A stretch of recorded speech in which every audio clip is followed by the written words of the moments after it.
3. We do not worship God. We perceive and attend God. We learn from God. With forethought and work, we shape God.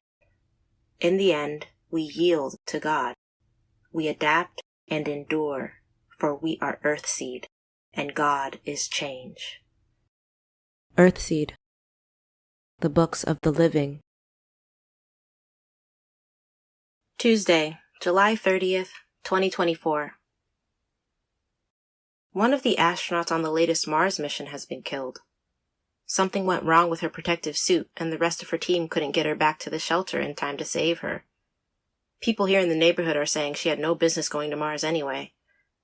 All that money wasted on another crazy space trip when so many people here on Earth can't afford water, food, or shelter. The cost of water has gone up again, and I heard on the news today that more water peddlers are being killed. Peddlers sell water to squatters and the street poor, and to people who've managed to hold on to their homes but not pay their utility bills. Peddlers are being found with their throats cut and their money and their hand trucks stolen. Dad says water now costs several times as much as gasoline.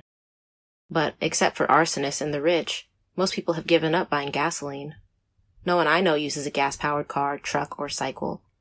Vehicles like that are rusting in driveways and being cannibalized for metal and plastic. It's a lot harder to give up water. Fashion helps. You're supposed to be dirty now. If you're clean, you make a target of yourself. People think you're showing off, trying to be better than they are. Among the younger kids, being clean is a great way to start a fight. Corey won't let us stay dirty here in the neighborhood, but we all have filthy clothes to wear outside the walls. Even inside, my brothers throw dirt on themselves as soon as they get away from the house. It's better than getting beaten up all the time. Tonight, the last big window-wall television in the neighborhood went dark for good. We saw the dead astronaut with all of red, rocky Mars around her. We saw a dust-dry reservoir and 3 dead water peddlers in their dirty blue armbands and their heads cut halfway off. And we saw whole blocks of boarded-up buildings burning in Los Angeles. Of course, no one would waste water trying to put such fires out. Then the window went dark. The sound had flickered up and down for months, but the picture was always as promised. Like looking through a vast open window. The Yannis family has made a business of having people in to look through their window. Dad says that kind of unlicensed business isn't legal, but he let us go watch sometimes because he didn't see any harm in it, and it helped the Yannises. A lot of small businesses are illegal, even though they don't hurt anyone, and they keep a household or two alive. The Yannis window is about as old as I am. It covers the long west wall of their living room. They must have had plenty of money back when they bought it. For the past couple of years, though, they've been charging admission, only letting in people from the neighborhood, and selling fruit juice, acorn bread, or walnuts. Whatever they had too much of in their garden, they found a way to sell. They showed movies from their library and let us watch news and whatever else was broadcast. They couldn't afford to subscribe to any of the new multi-sensory stuff, and their old window couldn't have received most of it anyway. They have no reality vests, no touch rings, and no headsets. Their setup was just a plain, thin-screened window. All we have left now are 3 small, ancient, murky little TV sets scattered around the neighborhood, a couple of computers used for work, and radios. Every household still has at least one working radio. A lot of our everyday news is from radio. I wonder what Mrs. Yannis will do now. Her 2 sisters have moved in with her, and they're working, so maybe it will be all right. One is a pharmacist, and the other is a nurse. They don't earn much, but Mrs. Yannis owns the house free and clear. It was her parents' house. All 3 sisters are widows, and between them they have 12 kids, all younger than I am. 2 years ago, Mr. Yannis, a dentist, was killed while riding his electric cycle home from the walled, guarded clinic where he worked. Mrs. Yannis says he was caught in a crossfire, hit from 2 directions, then shot once more at close range. His bike was stolen. The police investigated, collected their fee, and couldn't find a thing. People get killed like that all the time. Unless it happens in front of a police station, there are never any witnesses. Saturday, August 3rd, 2024. The dead astronaut is going to be brought back to Earth. She wanted to be buried on Mars. She said that when she realized she was dying. She said Mars was the one thing she had wanted all her life, and now she would be a part of it forever. But the Secretary of Astronautics says no. He says her body might be a contaminant. Idiot. Can he believe that any microorganism living in or on her body would have a prayer of surviving and going native in that cold, thin, lethal ghost of an atmosphere? Maybe he can. Secretaries of Astronautics don't have to know much about science. They have to know about politics. Theirs is the youngest cabinet department, and already it's fighting for its life. Christopher Morpeth Donner, one of the men running for president this year, has promised to abolish it if he's elected. My father agrees with Donner. Bread and circuses, my father says when there's space news on the radio.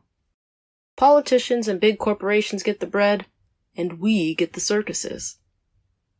Space could be our future, I say. I believe that. As far as I'm concerned, space exploration and colonization are among the few things left over from the last century that can help us more than they hurt us. It's hard to get anyone to see that, though, when there's so much suffering going on just outside our walls. Dad just looks at me and shakes his head. You don't understand, he says.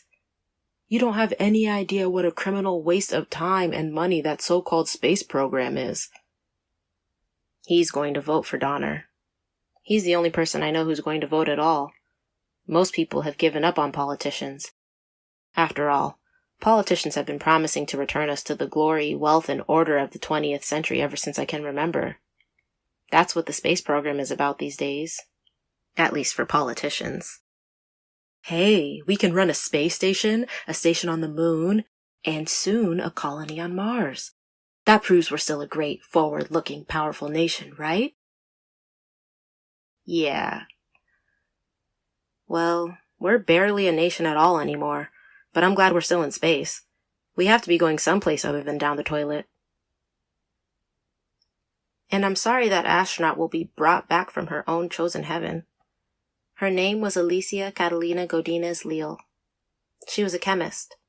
I intend to remember her. I think she can be a kind of model for me.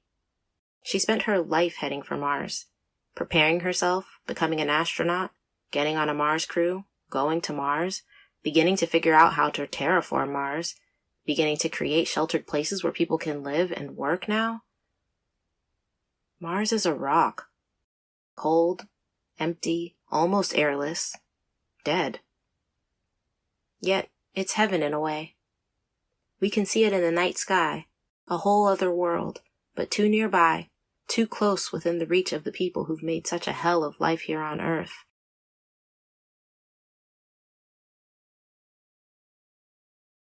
Monday, August 12th, 2024.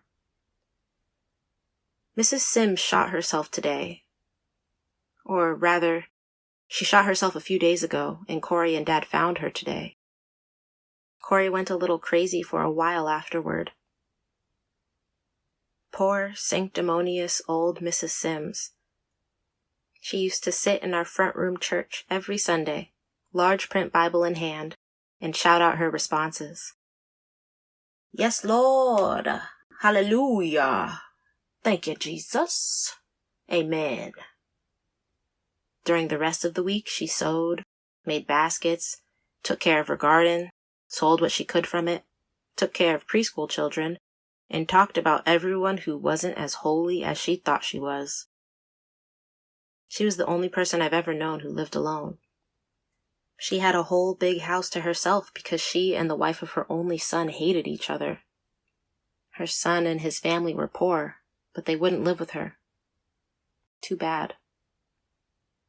Different people frightened her in some deep, hard, ugly way. She didn't like the Sioux family because they were Chinese and Hispanic, and the older Chinese generation is still Buddhist. She's lived a couple of doors up from them for longer than I've been alive, but they were still from Saturn as far as she was concerned. Idolaters, she would call them if none of them were around. At least she cared enough about neighborly relations to do her talking about them behind their backs. They brought her peaches and figs and a length of good cotton last month when she was robbed. That robbery was Mrs. Sims' first major tragedy. 3 men climbed over the neighborhood wall, cutting through the strands of barbed wire and laser wire on top. Laser wire is terrible stuff. It's so fine and sharp that it slices into the wings or feet of birds who either don't see it or see it and try to settle on it. People, though, can always find a way over, under, or through. Everyone brought Mrs. Sims things after the robbery, in spite of the way she is. Was. Food, clothing, money. We took up collections for her at church. The thieves had tied her up and left her, after one of them raped her. An old lady like that. They grabbed all her food, her jewelry that had once belonged to her mother, her clothes, and worst of all, her supply of cash. It turns out she kept that, all of it, in a blue plastic mixing bowl high up in her kitchen cabinet. Poor, crazy old lady. She came to my father, crying and carrying on after the robbery because now she couldn't buy the extra food she needed to supplement what she grew. She couldn't pay her utility bills or her upcoming property taxes. She would be thrown out of her house into the street. She would starve. Dad told her over and over that the church would never let that happen, but she didn't believe him. She talked on and on about having to be a beggar now, while Dad and Corey tried to reassure her. The funny thing is, she didn't like us either because Dad had gone and married that Mexican woman Corey Ozan. It just isn't that hard to say corazon if that's what you choose to call her. Most people just call her Corey or Mrs. Olamina. Corey never let on that she was offended. She and Mrs. Sims were sugary sweet to one another. A little more hypocrisy to keep the peace. Last week, Mrs. Sims' son, his 5 kids, his wife, her brother, and her brother's 3 kids all died in a house fire. An arson fire. The son's house had been in an unwalled area north and east of us, closer to the foothills. It wasn't a bad area, but it was poor. Naked. One night, someone torched the house. Maybe it was a vengeance fire set by some enemy of a family member, or maybe some crazy just set it for fun. I've heard there's a new illegal drug that makes people want to set fires. Anyway, no one knows who did it to the Sims Boyer families. No one saw anything, of course. And no one got out of the house. Odd, that. 11 people, and no one got out. So, about 3 days ago, Mrs. Sims shot herself. Dad said he'd heard from the cops that it was about 3 days ago. That would have been just 2 days after she heard about her son's death. Dad went to see her this morning because she missed church yesterday. Corey forced herself to go along because she thought she should. I wish she hadn't. To me, dead bodies are disgusting. They stink, and if they're old enough, there are maggots. But what the hell? They're dead. They aren't suffering, and if you didn't like them when they were alive, why get so upset about their being dead? Corey gets upset. She jumps on me for sharing pain with the living, but she tries to share it with the dead. I began writing this about Mrs. Sims because she killed herself. That's what's upset me. She believed, like Dad, that if you kill yourself, you go to hell and burn forever. She believed in a literal acceptance of everything in the Bible. Yet, when things got to be too much for her, she decided to trade pain for eternal pain in the hereafter. How could she do that? Did she really believe in anything at all? Was it all hypocrisy? Or maybe she just went crazy because her God was demanding too much of her. She was no Job. In real life, how many people are?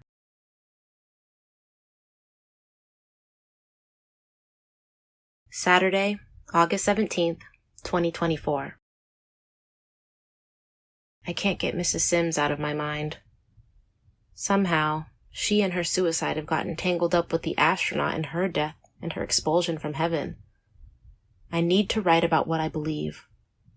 I need to begin to put together the scattered verses that I've been writing about God since I was 12.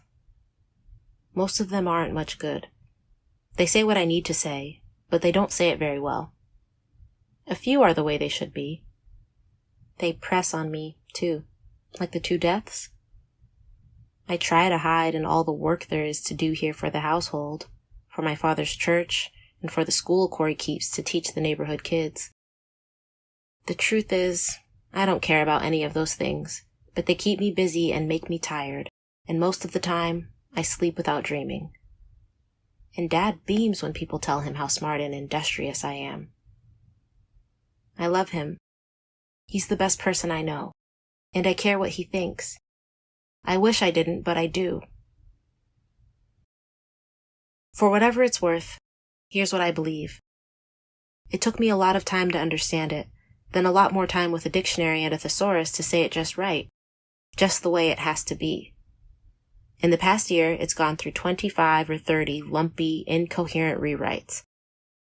This is the right one, the true one. This is the one I keep coming back to.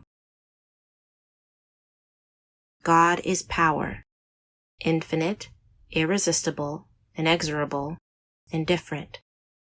And yet, God is pliable, trickster, teacher, chaos, clay. God exists to be shaped. God is change. This is the literal truth. God can't be resisted or stopped, but can be shaped and focused. This means God is not to be prayed to. Prayers only help the person doing the praying, and then only if they strengthen and focus that person's resolve. If they're used that way, they can help us in our only real relationship with God. They help us to shape God and to accept and work with the shapes that God imposes on us. God is power, and in the end, God prevails. But we can rig the game in our own favor if we understand that God exists to be shaped, and will be shaped with or without our forethought, with or without our intent. That's what I know. That's some of it, anyway. I'm not like Mrs. Sims. I'm not some kind of potential Job, long-suffering, stiff-necked, then, at last, either humble before an all-knowing Almighty or destroyed. My God doesn't love me or hate me or watch over me or know me at all, and I feel no love for or loyalty to my God. My God just is. Maybe I'll be more like Alicia Leal, the astronaut. Like her, I believe in something that I think my dying, denying, backward-looking people need. I don't have all of it yet. I don't even know how to pass on what I do have. I've got to learn to do that. It scares me how many things I've got to learn. How will I learn them? Is any of this real? Dangerous question. Sometimes I don't know the answer. I doubt myself. I doubt what I think I know. I try to forget about it. After all, if it's real, why doesn't anyone else know about it? Everyone knows that change is inevitable. From the second law of thermodynamics to Darwinian evolution, from Buddhism's insistence that nothing is permanent and all suffering results from our delusions of permanence, to the 3rd chapter of Ecclesiastes, to everything there is a season. Change is a part of life, of existence, of the common wisdom. But I don't believe we're dealing with all that means. We haven't even begun to deal with it. We give lip service to acceptance as though acceptance were enough. Then we go on to create super people, super parents, super kings and queens, super cops, to be our gods and to look after us, to stand between us and God. Yet God has been here all along, shaping us and being shaped by us in no particular way, or in too many ways at once like an amoeba, or like a cancer. Chaos. Even so, why can't I do what others have done? Ignore the obvious. Live a normal life. It's hard enough just to do that in this world. But this thing, this idea, philosophy, new religion, won't let me alone. Won't let me forget it. Won't let me go. Maybe it's like my sharing. One more weirdness, One more crazy, deep-rooted delusion that I'm stuck with. I am stuck with it. And in time, I'll have to do something about it. In spite of what my father will say or do to me, in spite of the poisonous rottenness outside the wall where I might be exiled, I'll have to do something about it. That reality scares me to death.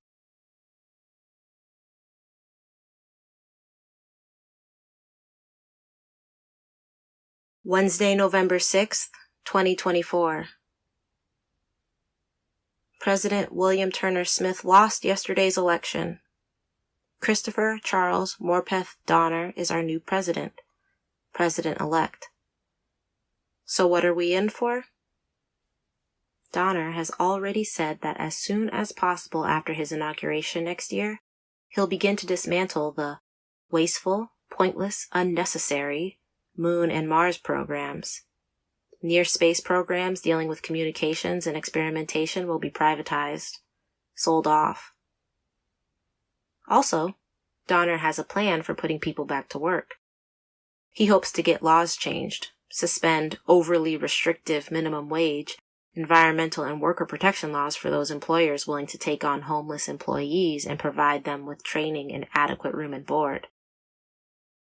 What's adequate, I wonder? A house or apartment? A room? A bed in a shared room? A barracks bed? Space on a floor? Space on the ground? And what about people with big families? Won't they be seen as bad investments? Won't it make much more sense for companies to hire single people, childless couples, or at most people with only 1 or 2 kids? I wonder. And what about those suspended laws? Will it be legal to poison, mutilate, or infect people as long as you provide them with food, water, and space to die? Dad decided not to vote for Donner after all. He didn't vote for anyone. He said politicians turned his stomach.